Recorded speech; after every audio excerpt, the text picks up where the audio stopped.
This is a huge win for the citizens of Florida. Hats off to Governor DeSantis for seeing it for what it is. That's local solar company owner Bill Gallagher praising Governor Ron DeSantis' veto of a controversial bill that would have limited how much excess energy solar customers could sell back to the grid. Gallagher, owner of SolarFit, explains what would have happened had this measure passed. You'd invest your capital on a solar system and you wouldn't be fairly compensated. And when this went to the governor's desk, he vetoed it, basically protecting the rights of every individual to develop their own energy on their roof. So it's just a huge thing. It just goes against every conservative principle to say, look, we want the utility monopolies to dominate the solar industry instead of letting consumers, now it's open, it's wide open. Consumers, whether it's residential or business, they can develop their own energy and benefit from it. Huge, huge win for the citizens of Florida. Gallagher says this is probably not the end. I think there'll always be the pressure for the utilities to maintain their monopoly status, and we understand that. I mean, it's a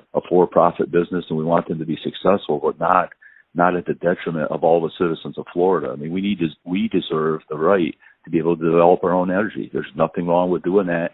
And, think about this. We got 1,000 people a day coming into the state of Florida. They're all going to need more energy. The utilities are going to be fine. They just need to look at people that develop their own solar as partners and hardening the grid. That's what needs to happen. The bill, which Florida Power and Light lobbied for, would have resulted in higher bills for solar customers.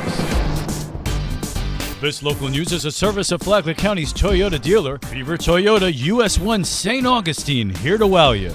A major case is solved through partnerships among law enforcement agencies. After an agreement between the City of Bunnell, the Bunnell Police Department, and the Flagler County Sheriff's Office became official this month, the city's first major case investigated by the FCSO is now solved. Flagler County Sheriff Rick Staley. This case resulted in the arrest of a mother for child abuse after she severely whipped her child with an extension cord. This is totally inappropriate discipline, and the mother refused the assistance of the Sheriff's Office and the Department of Children and Family Services for an educational opportunity to learn proper parenting.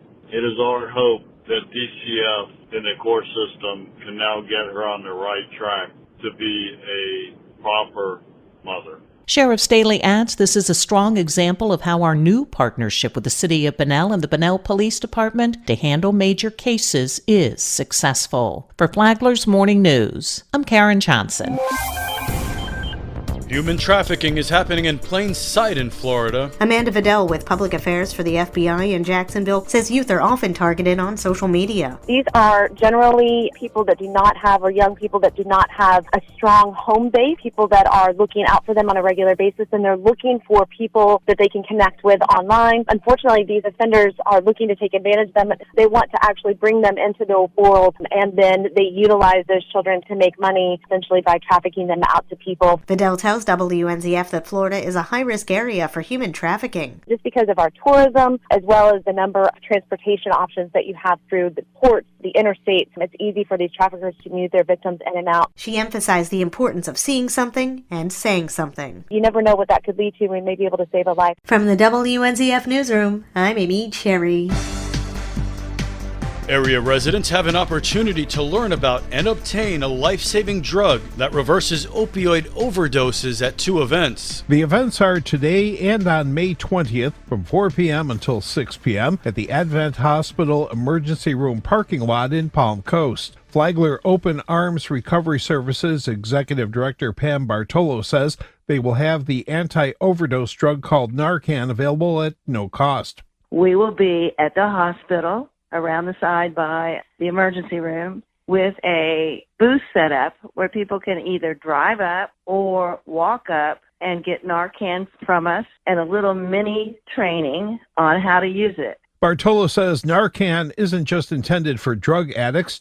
An overdose could happen to anyone, even your kid. Your child is an honor roll child. They go to a party. They decide to smoke a joint. It could easily be laced with fentanyl. They're not a drug addict. They just wound up with fentanyl in their system.